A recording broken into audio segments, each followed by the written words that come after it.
Hi guys, welcome to revision time. आज मैं ला रही हूँ आप सभी के लिए रेलवे एनटीपीसी एग्ज़ाम 2025 के 9 जून को पूछे गए सेकंड शिफ्ट के क्वेश्चंस के एनालिसिस वीडियो। इससे पहले मैंने फर्स्ट शिफ्ट के क्वेश्चंस के एनालिसिस डाल रखी है। अगर आप लोगों ने नहीं देखा है तो जाके देख सकते हैं। और अभी जिनके एग्ज़ाम नहीं हुए हैं उन लोगों के लिए ये वीडियो काफ़ी हेल्पफुल है। तो चलिए वीडियो को स्टार्ट करते हैं। मगर वीडियो को स्टार्ट करने से पहले अगर आप चैनल पर पहली बार आएँ तो चैनल को ज़रूर सब्सक्राइब कर लें और साथ ही इस वीडियो को लाइक भी ज़रूर कर दें। तो चलिए स्टार्ट करते हैं आज के सारे सेकंड शिफ्ट के क्वेश्चंस। क्वेश्चन नंबर 1, बादामी के चालुक्य वंश की स्थापना किसने की थी? इसका सही आंसर है पुलकेशिन प्रथम। बादामी के चालुक्य वंश की स्थापना पुलकेशिन प्रथम ने की थी। उसने अपनी राजधानी वातापी बादामी में स्थापित की थी। कीर्तिवर्मन प्रथम पुलकेशिन प्रथम का पुत्र था। विजयादित्य चालुक्य वंश का सबसे लंबे समय तक शासन करने वाला राजा था। पुलकेशिन द्वितीय ने पल्लव वंश के महेंद्र वर्मन प्रथम को हराया था। चालुक्य वंश के अंतिम राजा कीर्तिवर्मन द्वितीय को दंती दुर्ग ने हराया था। ये दोनों ही पॉइंट्स बहुत ही ज़्यादा इंपॉर्टेंट है। इन दोनों पॉइंट से भी एग्जाम्स में क्वेश्चन बनते हैं, इसलिए इन्हें भी ध्यान में रखिएगा। अगला क्वेश्चन है, आरबीआई के वर्तमान गवर्नर कौन है? इसका आंसर है संजय मल्होत्रा। ये रिजर्व बैंक के 26वें गवर्नर हैं। नेक्स्ट क्वेश्चन, भारतीय पुनर्जागरण के पिता कौन है? इसका आंसर है राजा राम मोहन राय। राजा राम मोहन राय को आधुनिक भारत के पिता के रूप में जाना जाता है और भारतीय पुनर्जागरण के पिता और अतीत और भविष्य के बीच पुल भी कहा जाता है। राजा राम मोहन राय ने 1828 में ब्रह्म सभा की स्थापना की थी, जिसे बाद में ब्रह्म समाज भी कहा गया। इसका मुख्य उद्देश्य शाश्वत ईश्वर की पूजा करना था। राजा राम मोहन राय ने 1815 में आत्मीय सभा की भी स्थापना की थी। राजा राम मोहन राय पहले ऐसे भारतीय माने जाते हैं जिन्होंने भारतीय समाज को मध्य युग से बाहर निकालने की कोशिश की थी।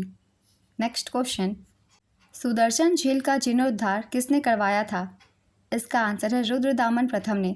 सुदर्शन झील का जीर्णोद्धार यानी कि मरम्मत बिना बंधुआ मजदूरी के शक शासक रुद्रदामन प्रथम द्वारा 150वीं ईस्वी के लगभग किया गया था। रुद्रदामन प्रथम को शक शासकों में महान माना जाता था। वह पश्चिमी क्षत्रप वंश से था।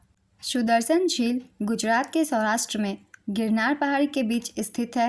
मौर्य वंश के संस्थापक सम्राट चंद्रगुप्त मौर्य के आदेश से उनके गिरनार में नियुक्त राज्यपाल पुष्यगुप्त वैश्य ने इस झील का निर्माण करवाया था। Next question, Similipal tiger reserve किस राज्य में स्थित है? इसका आंसर है उड़ीसा में। इसी के साथ कुछ इंपॉर्टेंट नेशनल पार्क्स की भी हम एक बार रिवीजन कर लेंगे। ये किस स्टेट में है? मैंने सेलेक्टिव पार्क से लिए हैं जिससे एग्जाम में ज़्यादा क्वेश्चन पूछे जाते हैं, जैसे कि सिमलीपाल राष्ट्रीय उद्यान उड़ीसा, भीतरकनिका राष्ट्रीय उद्यान ये भी उड़ीसा में है, चंदौली राष्ट्रीय उद्यान महाराष्ट्र, जिम कॉर्बेट राष्ट्रीय उद्यान उत्तराखंड ये भी बहुत इंपॉर्टेंट है, इसे याद रखिएगा।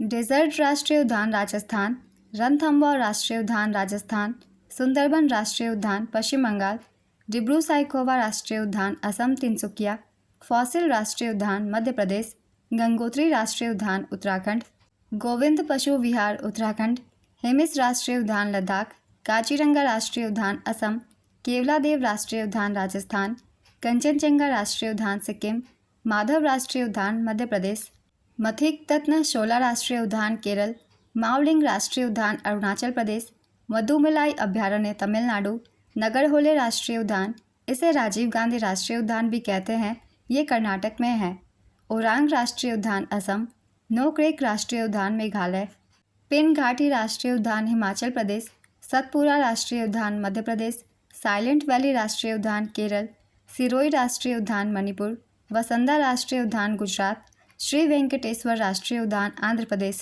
पेरियार राष्ट्रीय उद्यान केरल, पालनी पहाड़ी राष्ट्रीय उद्यान तमिलनाडु, नेवरा घाटी राष्ट्रीय उद्यान पश्चिम बंगाल, माउंट हैरियट राष्ट्रीय उद्यान अंडमान एवं निकोबार द्वीप समूह, कुद्रेमुख राष्ट्रीय उद्यान कर्नाटक, कांगर घाटी राष्ट्रीय उद्यान छत्तीसगढ़, कालेश्वर वन्यजीव अभ्यारण्य हरियाणा, कैंपबेल राष्ट्रीय उद्यान ग्रेट निकोबार द्वीप समूह, बन्नेर घाटा राष्ट्रीय उद्यान कर्नाटक, दाचीगम राष्ट्रीय उद्यान जम्मू कश्मीर, इराविकुलम राष्ट्रीय उद्यान केरल।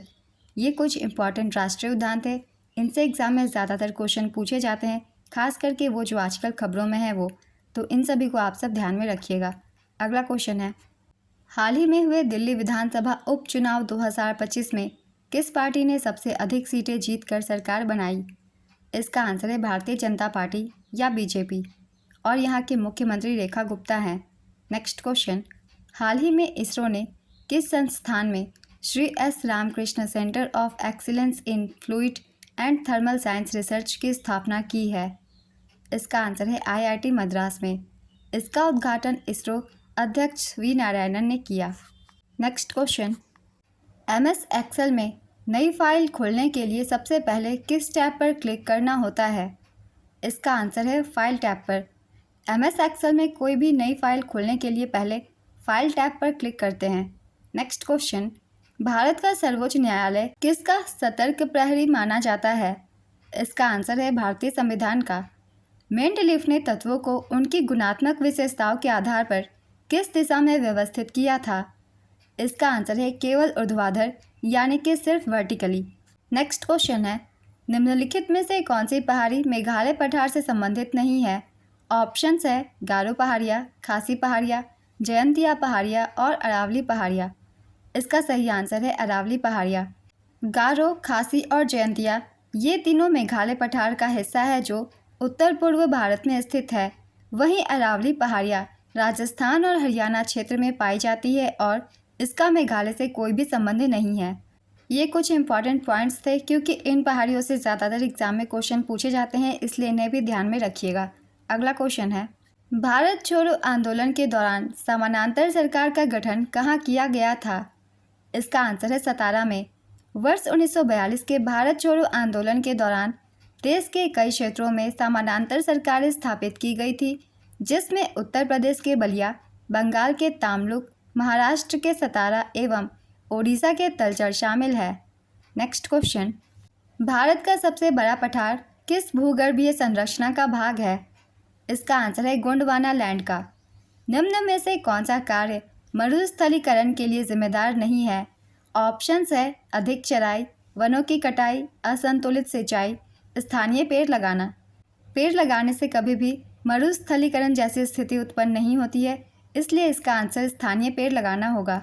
बाकी सभी चीज़ों से मरुस्थलीकरण हो सकती है।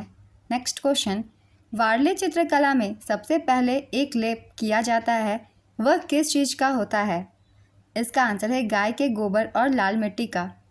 वारली पेंटिंग में दीवारों पर पहले गाय के गोबर और लाल मिट्टी का लेप लगाया जाता है। यह लेप एक चिकनी और गहरी पृष्ठभूमि बनाता है जिस पर पेंटिंग की जाती है। इसके बाद सफ़ेद रंग बनाने के लिए चावल के आटे को पानी में मिलाकर एक पेस्ट बनाया जाता है। यह पेस्ट पेंटिंग में इस्तेमाल होने वाले मुख्य रंग द्रव्य के रूप में कार्य करता है।